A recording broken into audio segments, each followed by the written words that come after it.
জীবনে first time ট্রেনে করে কলেজে গেলাম, তাও আবার মাকে না জানিয়ে। হ্যালো এভরিওয়ান, অনেক দিন পর চলে এসেছি তোমাদের সঙ্গে আবার একটা নতুন ব্লগ নিয়ে। আর এই ব্লগটা হচ্ছে আমার কলেজ নিয়ে। আজকে হচ্ছে জীবনে ফার্স্ট টাইম কলেজ যাচ্ছি অ্যাডমিশন নিতে। আর ঘুম থেকে উঠে মুখটা দেখছিলাম, আর মুখে দেখো কত তেল বেরোচ্ছে। এটা কোনো টিপস পাচ্ছি না, হ্যাঁ আশা করি পেয়ে যাবো। তো তারপর দেখো স্নান করতে ঢুকবো, তার জন্য চিনি আর শ্যাম্পু দিয়ে শ্যাম্পু করবো। আর তারপর দেখো ওয়েদারটা একটু ঠান্ডা থাকলে আমার মুখের অবস্থা ঠিক এরম হয়। আর তারপর দেখো কারেন্টটা চলে গেল, আর দেখো কীরকম ভাই অ্যাক্টিং করছিলাম আমি, সেটা তোমাদের আর দেখালাম না, নাহলে ভয় পেয়ে যাবে, ঘুমাতেই পারবে না রাত্রে। আর এই জামাটা হচ্ছে হলুদ লেগে গেছিলো, তার জন্য আর সার্ফে দিইনি, মানে ভুলে গেছিলাম। তারপর আমি ভাবলাম যে অন্য কোনো জামা পরি, অনেক জামা আছে কিন্তু পরলাম না। এই জামাটা না আমার অনেকটাই ফেভারেট, কালারটাও ফেভারেট। আর দেখো শর্ট কুর্তি কি সুন্দর লাগছে, শুধু একটু হলুদ লেগে গেছিলো, তাই একটু মুছে নিলাম। আর তারপরে হালকা লাগছিল, বোঝা যাচ্ছিল না। আর এদিকে আমার তো সব ডকুমেন্টস রেডি। এখানে আমি চা খাচ্ছিলাম, কারণ বেশি টাইম নেই, মানে চায়ের মধ্যে বিস্কুট ডুবিয়ে খেয়ে নিলাম। আর তারপরে একটা পাঁপড় খেলাম, কারণ একটুও টাইম নেই। 9টার ট্রেন, মানে 9টার সময় বেরোচ্ছি, তারপরে হচ্ছে এখান থেকে যেতে অনেকটা লেট হবে। আর তারপরে হচ্ছে 9টা 50-এ ট্রেন আছে, ট্রেনে করে যাবো ভাবছি, ভাড়াটাও কম লাগবে আর ভালো লাগবে।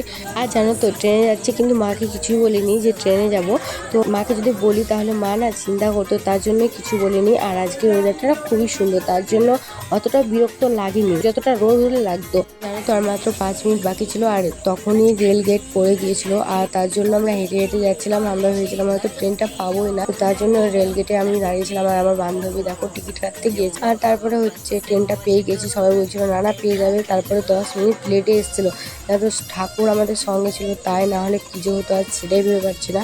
ভাই রে ভাই, আজকে ফার্স্ট টাইম একা একা ট্রেনে চেপে কোথাও যাচ্ছি, ভাবতেও অবাক লাগছে যে আমরা দৌড়ে দৌড়ে ট্রেন ধরতে যাচ্ছিলাম, কিন্তু ঠাকুরের ইচ্ছায় 10 মিনিট লেটে এসছে। আর তারপরে দেখো আমরা ট্রেন থেকে নেমে হচ্ছে গাড়ি, মানে টোটো ধরলাম। তারপরে হচ্ছে কলেজ তো পৌঁছেই গিয়েছি। আর ফার্স্ট আমরা সব প্রথমে গিয়েছিলাম, কেউ যায়নি তখন, গিয়েই তো ফটো ভিডিও তুলছিলাম। আর দেখতেই পাচ্ছ মানে কেউ নেই, আমরাই শুধু আছি। আর মানে কত সুন্দর কলেজটা, হেভি লাগছিল গাইস।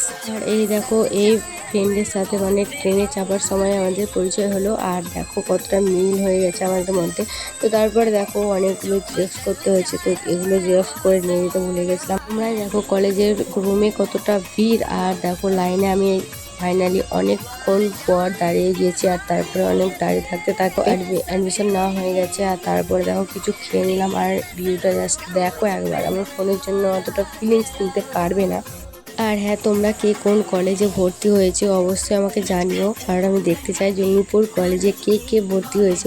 আর আমরা ভেবেছিলাম ট্রেনে করে বাড়ি যাব, কিন্তু ট্রেনটা মিস করে গিয়েছি। তারপর দেখো অটোতে চেপে গিয়েছি। আর এইদিকে আইস পল্লবীর পার্লারটা দেখে নিয়েছি। তারপরে দেখো ভাবলাম যে ঢুকবো, কিন্তু ঢোকা হয়নি, কারণ অনেক ক্লান্ত ছিলাম, অনেক মানে বিরক্ত লাগছিল, তার জন্য বাড়ি চলে এসেছি। সো আজকের মতো এইটুকু, দেখা হচ্ছে অন্য কোনো ব্লগে। বাই।